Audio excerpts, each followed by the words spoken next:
Pero vamos a platicar un rato. Estábamos el último día viendo,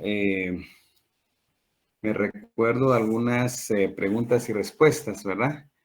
Entonces, estábamos en el apartado de los principios y ya habíamos hablado de algunos principios. Vamos a ver si los agotamos o aún tenemos principios. Hablamos de la oralidad, de la publicidad, oficiosidad, de la flexibilidad, de la apreciación de la prueba. Este principio de la flexibilidad, de la apreciación de la prueba, sí lo anotamos, compañeros. Chequéenlo ahí, por favor. Sí, licenciado, nos quedamos sin libertad, seguridad o no sé. Ah, muy bien. Bien, entonces,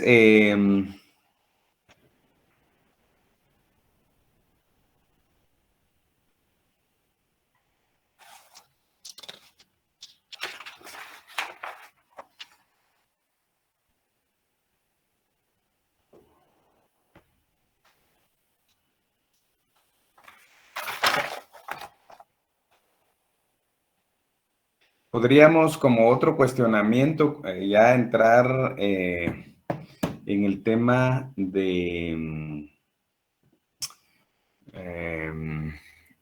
las etapas del proceso. Entonces podríamos hablar, si gustan pueden anotar ahí, compañeros, las dos razones por las cuales puede plantearse cuestión de incompetencia.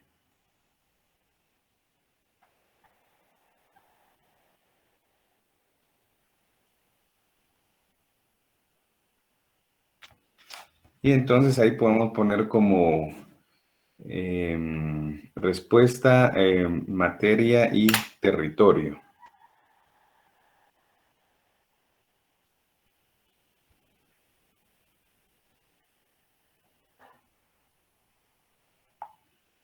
Materia y territorio. Podremos poner también cuál es el plazo para interponer la cuestión de incompetencia. Sería un plazo de 3 días de notificada la demanda, ¿verdad?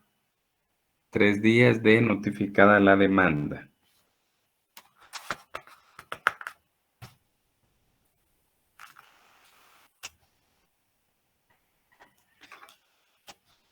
Otro cuestionamiento podría ser la vía procesal de la cuestión de incompetencia. La vía procesal de la cuestión de incompetencia.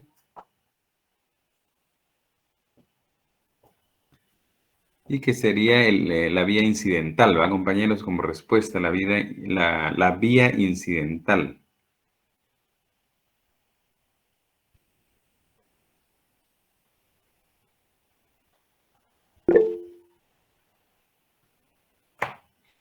Sí, Nancy. Disculpe, ¿me podría repetir, perdone, donde dijo la respuesta materia y territorio, cuál era la pregunta? Las dos razones por las cuales puede interponerse la cuestión de incompetencia. Gracias, licenciado. Muy bien. Luego podríamos hablar, vamos a ver.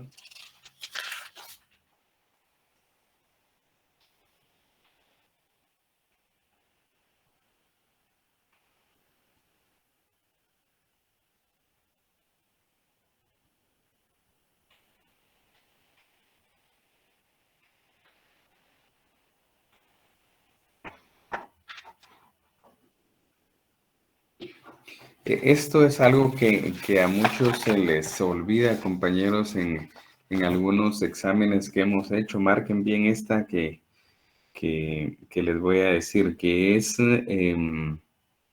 por qué es importante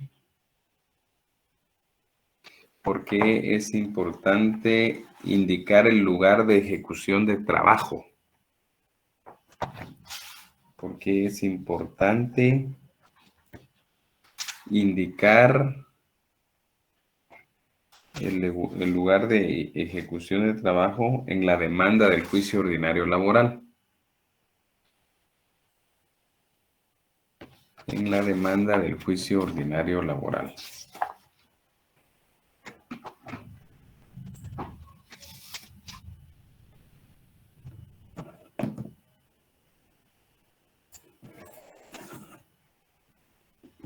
Y la respuesta sería para establecer competencia territorial.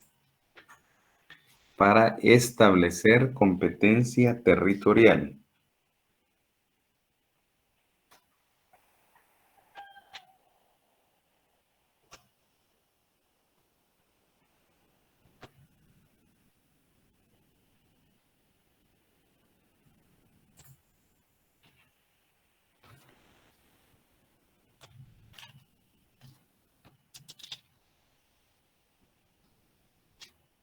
Y esto, lo otro, compañeros, algo que es muy, muy esencial, es que no se nos puede olvidar en el juicio ordinario, es quién tiene la carga de la prueba de conformidad con la Corte de Constitucionalidad en tres temas importantes, ¿verdad? Entonces podríamos poner ahí como pregunta, ¿quién tiene la carga de la prueba?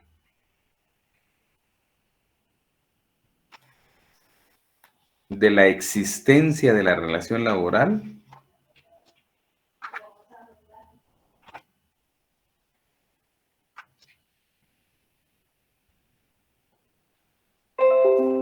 de la existencia de la relación laboral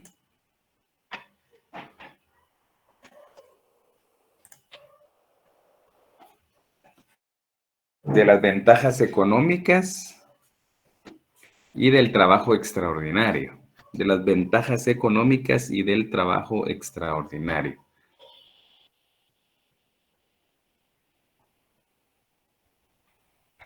¿Y la respuesta cuál es, compañeros? El trabajador, licenciado. Sí, el trabajador, excelente, así es, Samuel.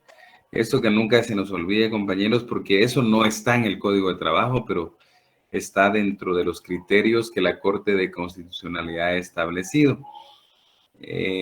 Alguien en alguna sección me decía, pero parece injusto que el trabajador deba probar, digamos, estos extremos, pero la Corte ha dicho que sí le corresponde, que la carga de la prueba le corresponde al trabajador. Entonces, y hablábamos también sobre el tema de la existencia de la relación laboral. ¿Cómo la podemos probar, compañeros? Con cualquier medio de prueba, o sea, no necesariamente con el contrato de trabajo. Muchas veces,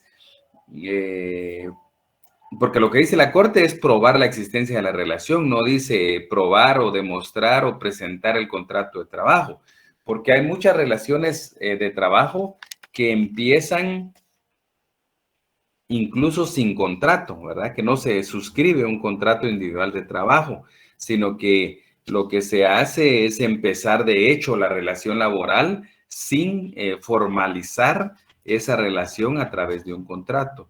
Entonces, por ejemplo, en la práctica, compañeros, para probar la existencia de la relación laboral nos ha tocado pues presentar otro tipo de documentos. Por ejemplo, hay algunas personas que le dicen a uno, fíjese que hace 2 años, por ejemplo, yo pedí una constancia laboral porque me la pidieron para sacar un préstamo en X banco o para sacar un artículo por abonos en cierta tienda, etcétera. Entonces, una fotocopia, compañeros, si tienen una fotocopia de esa constancia laboral, esa ya es una prueba escrita.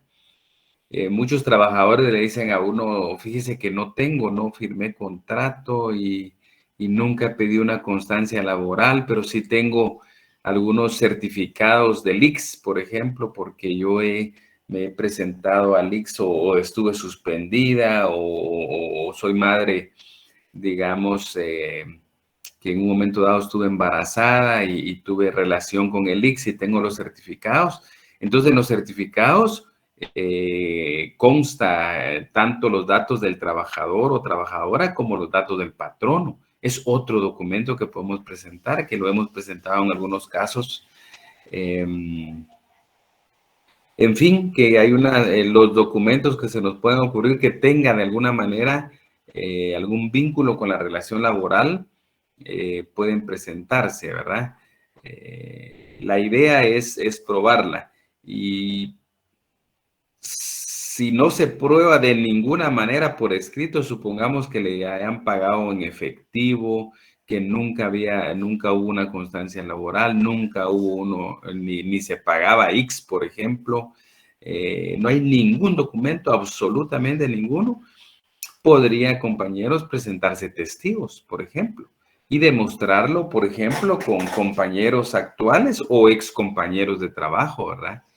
Yo me recuerdo hace algún tiempo presentamos a un par de ex compañeros de trabajo, digamos, de este demandante para demostrar ciertas situaciones, ¿verdad? Entonces, lo importante es probarlo. Cómo lo pruebe ya es una cuestión digamos, de viveza, de creatividad del abogado, poder hacer el planteamiento adecuado y demostrar la existencia de la relación, laboral. Hace poco, compañeros, bueno, este año, a principios de año, pues demandamos también a una institución pública y entonces, pues, para tener constancia y poder probar la existencia de la relación laboral, a la misma institución, a través de esta unidad de información pública, le hicimos la petición de que nos proporcionara copia de cierta documentación y la entregaron, compañeros, porque hay que recordar que es una obligación de ellos y que pueden incluso incurrir en un ilícito penal si niegan la información, siendo una información pública. Entonces, a través de ellos la pedimos, la daban como en 10, 12 días, compañeros, y si se pide rápido, todavía está usted en el tiempo de poder adjuntarla a la demanda. O sea que hay que tratar, compañeros, de buscar a toda costa, digamos, tener algunos medios de prueba que puedan demostrar la existencia de la relación laboral. Entonces, la respuesta ahí, compañeros, es, trabajador, ¿verdad?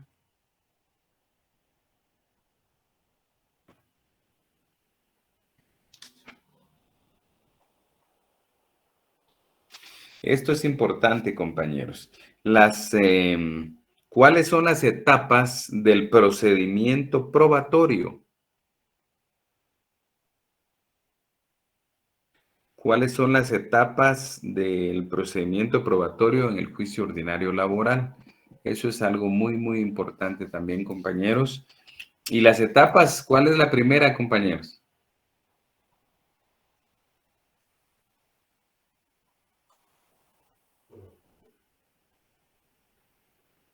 El ofrecimiento.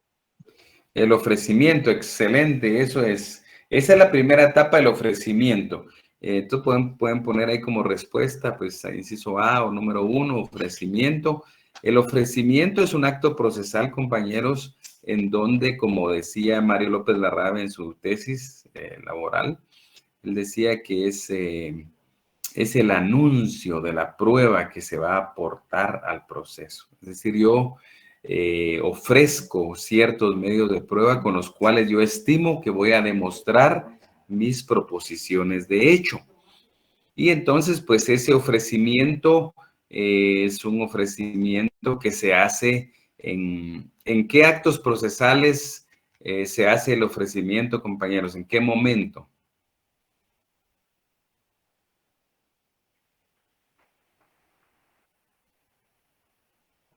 En el momento de presentar el escrito. Sí, ahí José Alfonso nos dijo, demanda y contestación de la demanda. ¿En qué otros momentos se hace ofrecimiento de prueba, aparte de la demanda y contestación de demanda?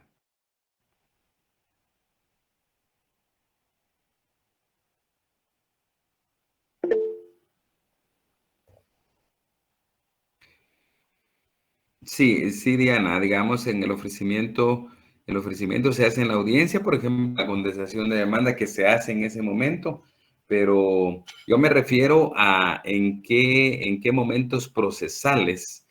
Ya dijimos, ya dijo José Alfonso que en la demanda se hace ofrecimiento de prueba, en la contestación de demanda también se hace ofrecimiento de prueba, pero aparte, ¿en qué otros momentos?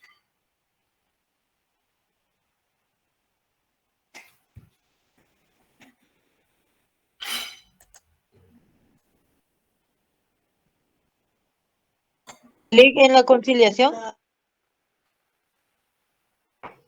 No, en la conciliación no cabe porque la conciliación es una etapa que lo que se busca es, pues, de alguna manera llegar a un punto de entendimiento. Entonces, no es el momento de ofrecer prueba. ¿Alguien más, compañeros?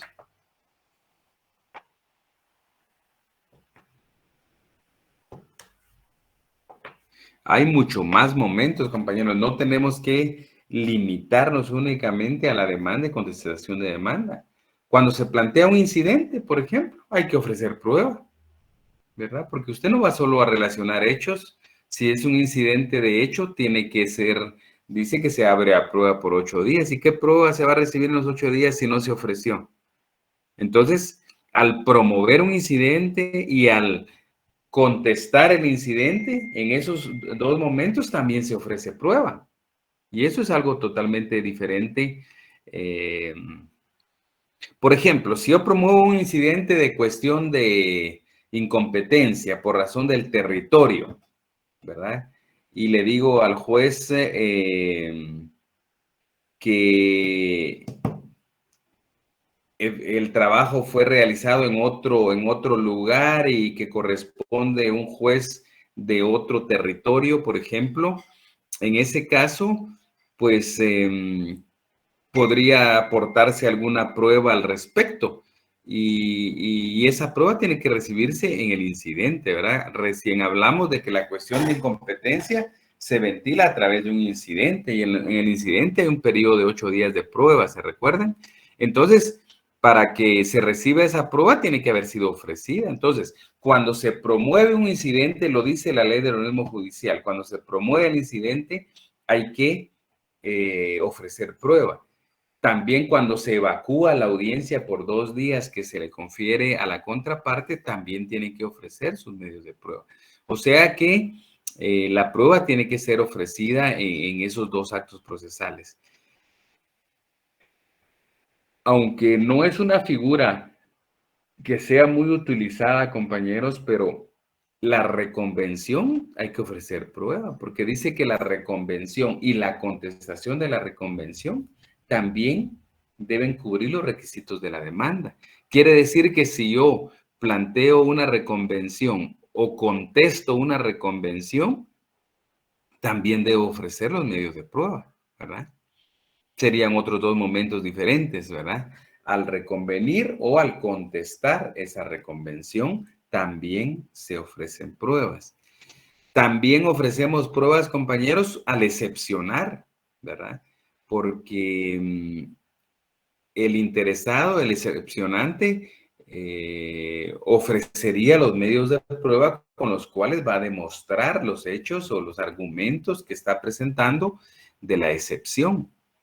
Y al contradecir, al evacuar esa audiencia de 24 horas, por ejemplo,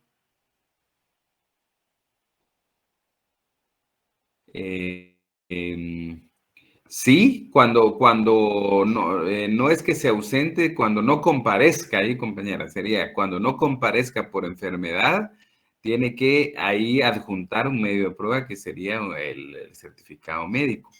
Pero les decía las excepciones, al plantear excepciones o al oponerme a las excepciones, también debo ofrecer los medios de prueba pertinentes. Entonces, hay varios momentos procesales en donde se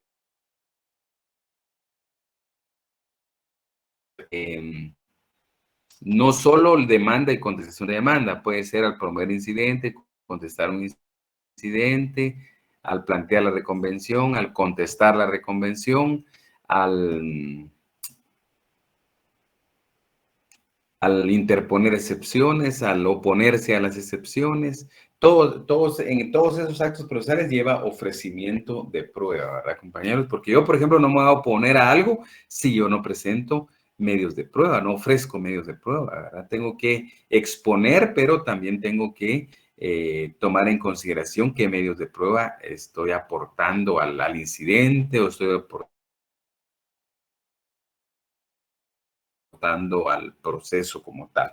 Entonces, a hablar, compañeros, del procedimiento probatorio.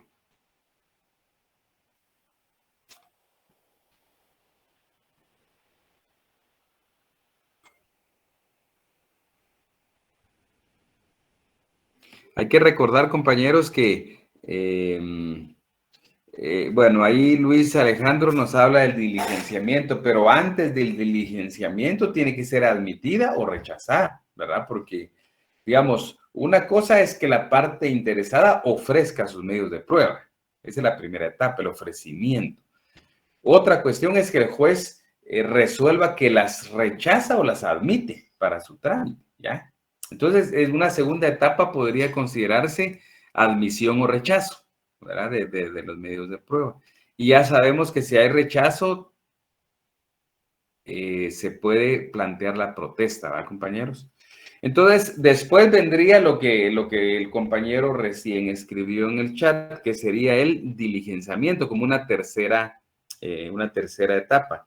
Este diligenciamiento, compañeros, va encaminado a el diligenciamiento a la recepción de los medios de prueba. Para recibir los medios de prueba ofrecidos por las partes es el diligenciamiento. Y por último, ¿cuál sería la última etapa, compañeros?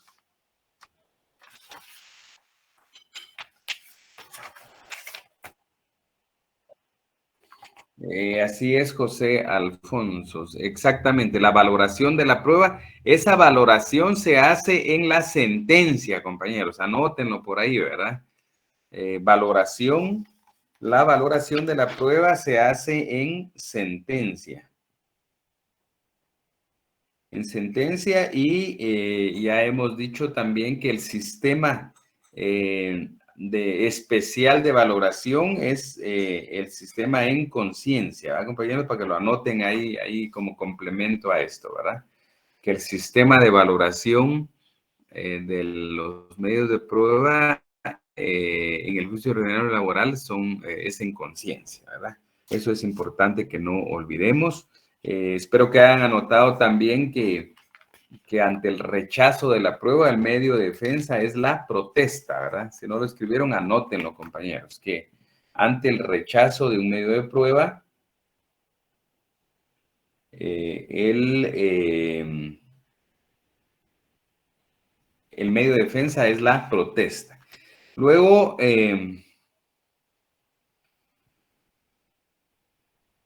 podríamos cuestionarnos cuál es el efecto de la protesta, ¿verdad? Anótenlo ahí como pregunta, compañeros, eso es importante. ¿Cuál es el efecto de la protesta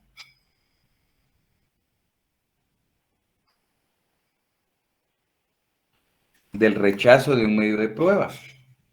Y el efecto sería, compañeros, que su recepción en la segunda instancia, ese es el efecto, ¿verdad? Su recepción en la segunda instancia.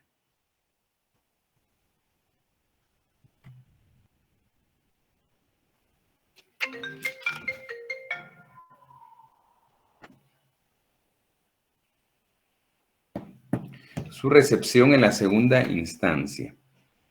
Luego,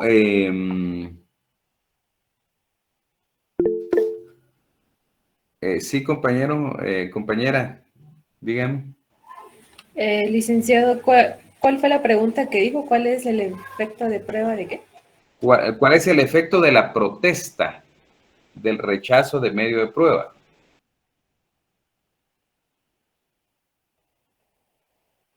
¿Cuál es el efecto del rechazo?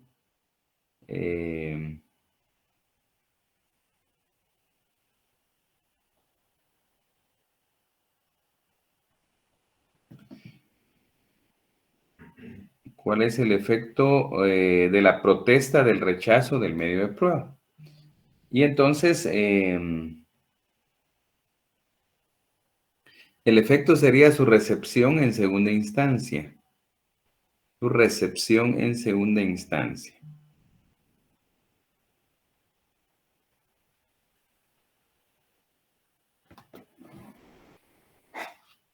Luego podríamos también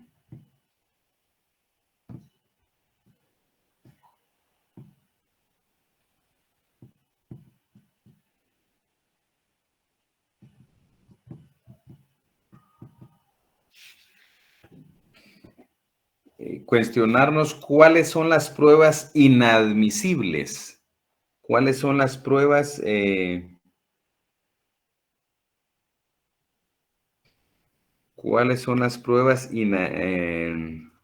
inadmisibles en el juicio ordinario laboral?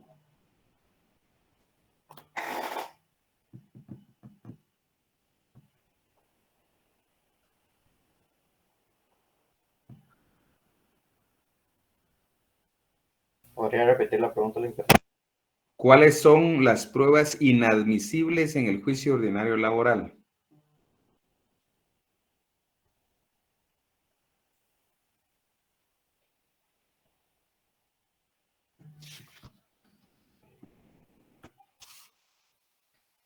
¿Cuáles son las pruebas inadmisibles en el juicio ordinario laboral? ¿Se recuerdan de eso, compañeros?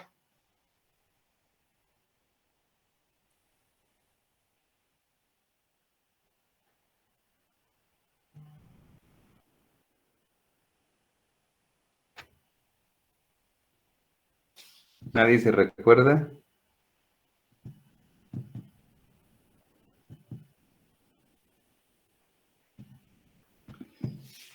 Miren, una prueba que es inadmisible es la prueba extemporánea, ¿verdad? Van anotándolo por ahí, compañeros. La prueba extemporánea es inadmisible. En este caso, una prueba extemporánea podría considerarse aquella prueba que fue presentada en un momento procesal ya posterior al momento idóneo. Vean, si tienen su código de trabajo ahí a la mano, compañeros, veamos el artículo 356. Si lo tienen ahí a mano, dice 356. Los tribunales de trabajo y previsión social no admitirán pruebas extemporáneas, ahí es lo que estamos hablando ya, contrarias a derecho o impertinentes. O sea que hay tres tipos de prueba que son inadmisibles en el juicio ordinario laboral. Entonces, la primera es eso con base en el artículo 356 del Código de Trabajo. La extemporánea es la que es presentada fuera de tiempo, ¿verdad? Por ejemplo, si yo planteé mi demanda y ya cuando se va a diligenciar los medios de prueba, por ejemplo, todavía pretendo ofrecer otras pruebas, esa es una prueba extemporánea, porque ya está fuera del plazo o del momento procesal oportuno que yo tuve dentro del proceso para ofrecer medios de prueba.